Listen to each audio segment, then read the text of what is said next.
Hello everyone and welcome to another I Pick My Butt video. We're playing more Rebel Inc. We're playing it on Brutal, and we're going to be doing Pistachio Forest with the Smuggler. And just to show you we can, we're going to be using no advisors, so when the time comes, it'll only be easier for you.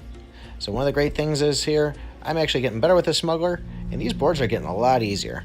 And we're going to show you what we're doing in order to beat it.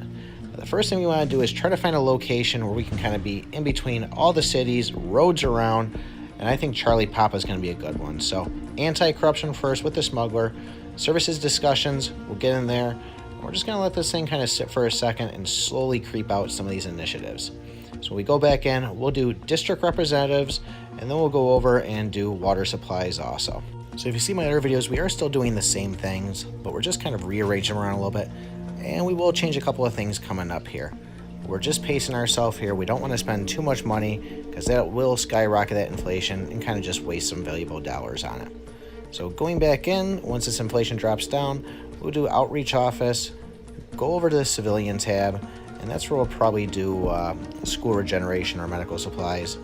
Doesn't really matter which one you are. We're going to do them both eventually on it. And really, once again, we're watching that inflation, and once we see it's okay, we'll start spending some more money. What we're really trying to do here with the Smuggler is open up all those zones, the intel, get as much as we can. But we're going to do universal justice first. That always seems to be a big help. And now we'll go back over to civilian and open up whichever one we didn't do before, which if I'm thinking right, I think it was school regeneration there. So now we at least have all three of them. They're going to be opened up. Here we are here. Bam, school regeneration. So those are the ones I like to do. I don't know. They just seem special to me. It seems to work for it. It usually seems to be enough unless they start saying that you're not doing enough. When the time's right here, when we have the money to spend, we're going to be spending inside that government tab. We're going to be doing the regional census. This is really going to help on the gathering of the intel in the zones, and it really opens things up. I wasn't using it a lot, but now that I am, I can't believe how much easier this is actually making the game for me. It seems to just make it where whenever we put our troops in there, they're able to support other ones, because if you put your troops in a grayed out area, it isn't going to do too much at all. So we're going to open this one on the right over here, infrastructure discussions, and if you just do that alone, really isn't doing anything at all for you. You got to pick something else on top of that. So when the time comes, we'll pop back in there, do main roads. That seems to be a solid one, especially on this board too. It really does help out. But bam, notification right here. We got to take care of that first. Core health. That's really going to help when we pop that P&R too. But I'm glad I saw that. Those are going to be key items when you're doing this game. If you see those notifications, they really are going to help out, and it's really going to make it easier to win the game if you're able to actually spend the money on what they're asking for. And then right before the insurgents pop out here, we'll just kind of wait for them, and what we'll end up doing is the main roads in the civilian area, and then we'll obviously pop P&R. That's going to be another huge one.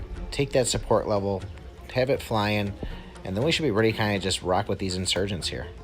And the big thing I like about main roads is it gives a bonus to both combat and intel. It also does to construction, but I'm really focused on those other two. So we're going to see here in a second, the insurgents are going to pop out. And like I said, we really want to get these things going before they come. But those are the two. Main roads, P&R is really going to take it off and really get that stability going. And a fun little game I like to play with myself is I actually like to see if I get enough stability inside my headquarters zone that'll cause me to get extra reputation before the insurgents pop out. And so we got the notification for the insurgents there. We're going to do a coalition, then a national. Now the national is going to take a little bit longer than it normally would, and we'll actually get a second coalition going here in a second. But the first coalition, that's going to go on the zone that the insurgents are in. Now one of the big things, because we're using national armies on this, we're going to do this cut corners. It actually gives us $2. That's going to speed up the progress of the national army, but it's going to decrease their skills and power a little bit, which it is a fair trade-off with how long they take. So there's the first coalition going on where the insurgents are. We're going to use the second one here. We're going to throw it in a highlighted green area so he can actually support the other one. But this is kind of a nice spot right here. This is going to be easy to kind of sandwich these guys in, and I might actually buy that third coalition there just to make sure that we can sandwich them. So very lucky that they popped up there first thing. Now when playing Brutal, when the insurgents pop out, you're usually going to get two different sets of them that are scattered across the map. Wherever they land, either in that zone or touching that zone, there's going to be a rebel base. So we really want to try to find that. Luckily for us, we got a good spot, like I said, where we can corner these guys in. And it's pretty much going to make it pretty easy to find that rebel base because there's technically only four areas we can actually have them land in. And I think we're going to find that rebel base up here in the corner right now. But we're really squashing those guys out. That was an incredibly easy one, huge to go. But now we're going to start throwing garrisons out there. That's another thing that's huge with these smuggler boards that we're playing. But there you go right there. We're going to get that garrison going. We're going to find that rebel base right there. You see it? We're going to wipe that out. And then the second we wipe that out, then we'll go and start fighting the other ones. Try to eliminate one area. Usually go the one where they're sitting in the high population. I actually pulled that off a little bit too early there. We got to throw that back up there. But the goal is corner these guys out, squash them, keep them away from the main cities, and that's really kind of the main tactic when it comes to the insurgents. If you don't get those rebel bases, they're going to just start pumping out, and they're going to really overgrow the area, and you're going to be pretty much looking at a lost game right there. So keep that in mind.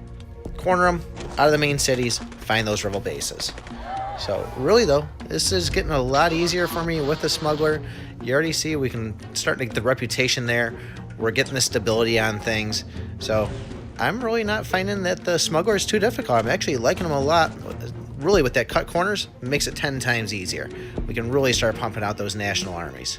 So other than that, it was just kind of a matter of chasing these guys around, making some troops, corner them in, and then came for the peace deal. So when the peace deal comes, I usually like to choose the middle row on things, unless it actually says in there like there's a very low chance that I'm going to anger the insurgents. So that's this board for you here. We got one more board to play before we can unlock the cheats. I'm really excited about that. I hope you guys are too. So expect to see some videos showing you what those cheats are. Other than that though, if you guys haven't already, hit that thumbs up button, subscribe to the channel. I appreciate everybody's support that's been supporting the channel this long. I will apologize to a couple of you for not getting back to you in the comments right away. Been a little bit busy, but we'll get to you soon enough there. So sit tight. I haven't forgotten about you. But thanks everybody for watching. And remember, I pick my butt.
Bye-bye.